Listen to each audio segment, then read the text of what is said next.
শুভেচ্ছা সবাইকে। আজকে তবলা শিক্ষার ক্লাসে হিন্দল বাবুকে শেখাবো তেহাই সম্পর্কে জানবে। একটি বোল যখন একটি বোল তিনবার যখন বাজানো হয়, তিনবার বাজালে সেটা অথবা তিনবার গাইলে গান যখন গায়ন শৈলী হয় তখন একই মুখরাটা বারবার করে যখন গাওয়া হয় তিনবার, তখন ওটাই তেহাই হয়। তো আমরা এরকম কোন বোল শিখবো যেটা তিনবার বাজালে তেহাই হবে। যেমন যে ধা ধা তেরে কেটে ধা, ধা ধা তেরে কেটে ধা, ধা ধা তেরে কেটে ধা। আবার সময় চলে আসবে।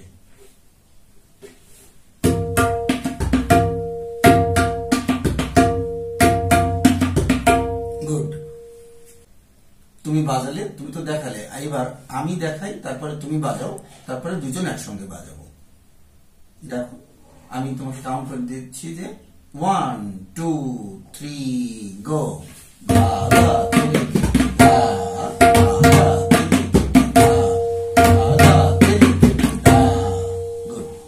তো আমি একবার বাজাই, তারপরে তুমি বাজাও। হ্যাঁ, আমি যখন বাজানো শেষ করব, আমি যেখানে শেষ করব তুমি সেখানে শুরু করবে। দেখো, প্রস্তুত থাকো। 1 2 3 গো।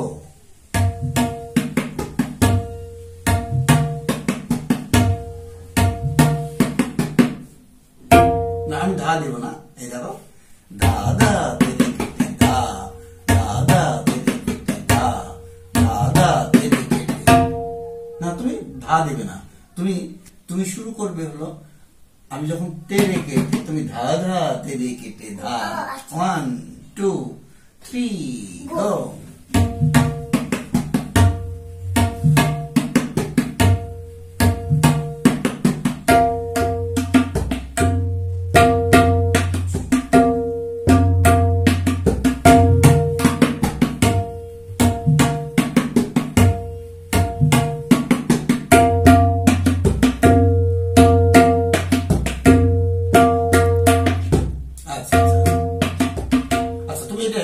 কিছু সময় প্র্যাকটিস করো তো, যে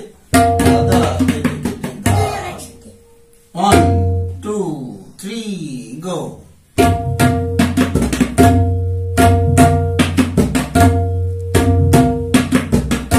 আচ্ছা দেখো, এখন তুমি ঠিক এইদিকে তাকাবে, মানে তুমি তবলার এইখানটাতে তাকাবে, আর তুমি আওয়াজ শুনবে যে কিভাবে আমি বাজাচ্ছি। সেই আওয়াজটা তুমি আগে দেখে নিলে ফিঙ্গারিং কেমন হবে। যে এখানে দেখো, আমার দিকে তাকাও, তবলার দিকে। এই যে এই তো ধা তো আমরা শিখেছি, যে ধা ধা।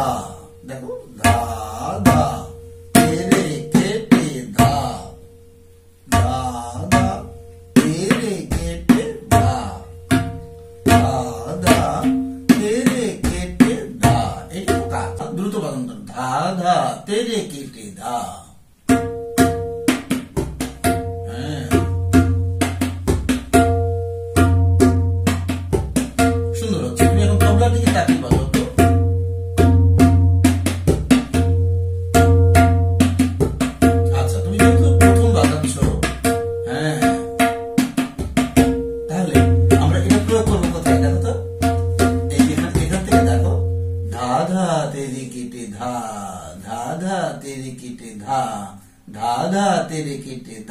তাহলে আমরা 8 মাত্রা তেহাই করলাম।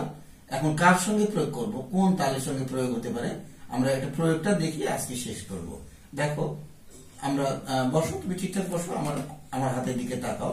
আমরা যেমন ত্রিতাল শিখেছি, যে ধা ধিন ধিন ধা, ধা ধিন ধিন ধা। এই অর্ধেক বাজাবো। বাজানোর পরে আমরা ত্রিতালটা সম্পূর্ণ আগে একবার বাজাবো, যে ধা ধিন ধিন ধা, ধা ধিন ধিন ধা, না তিন তিন না, তে তে ধিন ধিন ধা। একবার বাজালাম। দ্বিতীয়বার এসে কি করব, সম্পূর্ণ বাজাবো না, যে ধা ধিন ধিন ধা, ধা ধিন ধিন ধা, धा धा तेरे किटे धा, धा धा तेरे किटे धा, ধা ধা তেরে কেটে ধা। মনে থাকবে তো? দুজন আগে একসাথে একটু প্র্যাকটিস করে নি। আচ্ছা দেখো, প্রথমে একবার অথবা দুইবার, কয়বার বাজাবে বলো ত্রিতালটা? দুইবার বাজাও।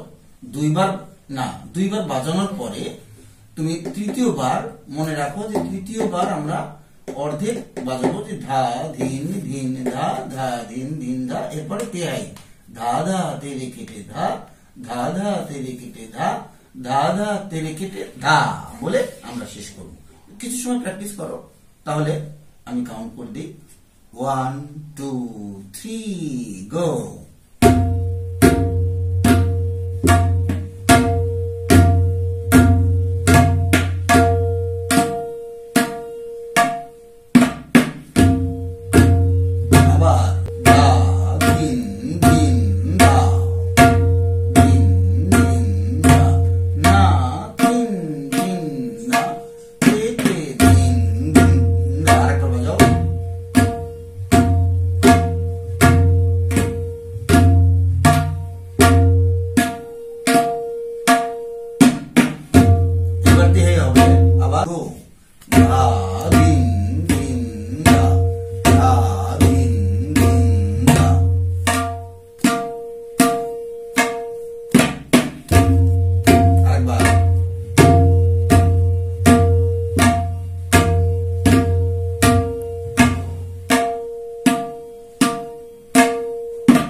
একবার বাজিয়ে দেখো আমাকে, যে ধা, একবার ধা ধিন ধিন ধা, ধা ধিন ধিন ধা, এবার ধা ধা তেরে কেটে ধা, ধা ধা তেরে কেটে ধা, ধা ধা তেরে কেটে ধা ধিন ধিন ধা, ধা ধিন ধিন ধা, ধা তিন তিন ধা, কেটে ধিন ধিন ধা, ধা ধিন ধিন ধা, ধা ধিন ধিন ধা, ধা ধা তেরে কেটে ধা।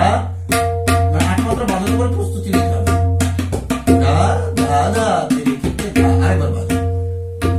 ধা এখানে ঠিক রাখো। ধিন ধিন ধা, ধা ধিন ধিন ধা, ধা ধা তেরে কেটে ধা। জল আসছে কেন? এই দেখো, আবার দেখো, এই যে ধা ধিন ধিন ধা, ধা ধিন ধিন ধা, ধা ধা তেরে কেটে ধা, ধা ধা তেরে কেটে ধা, ধা ধা তেরে কেটে ধা ধিন ধিন ধা, ধা ধিন ধিন ধা, ধা ধা তেরে কেটে ধা, ধা ধা তেরে কেটে ধা, ধা ধা তেরে কেটে ধা। বুঝে নাও, বুঝে পারো? দেখো, ধিন ধিন ধা, ধা ধিন, হাত খেয়াল করো। তিন তিন না, কেটে ধিন ধিন ধা, ধা ধিন ধিন ধা, ধা ধিন ধিন ধা, এবার ধা ধা তেরে কেটে ধা, ধা ধা তেরে কেটে ধা, ধা ধা তেরে কেটে ধা। আচ্ছা ঠিক আছে, এইভাবে তুমি প্রস্তুতি নাও যে দুইবার ধা ধিন ধিন ধা বাজাবো, তারপরে দ্বিগুণ হয়ে যাবে। এটা একটু মানে বর্ণ বেশি তো, তাই জন্য এরকম ধা ধা তেরে কেটে ধা, ধা ধা তেরে কেটে ধা, ধা ধা তেরে কেটে ধা। এটা প্র্যাকটিস করতে হবে। তুমি আরেকবার দেখো তো দেখি।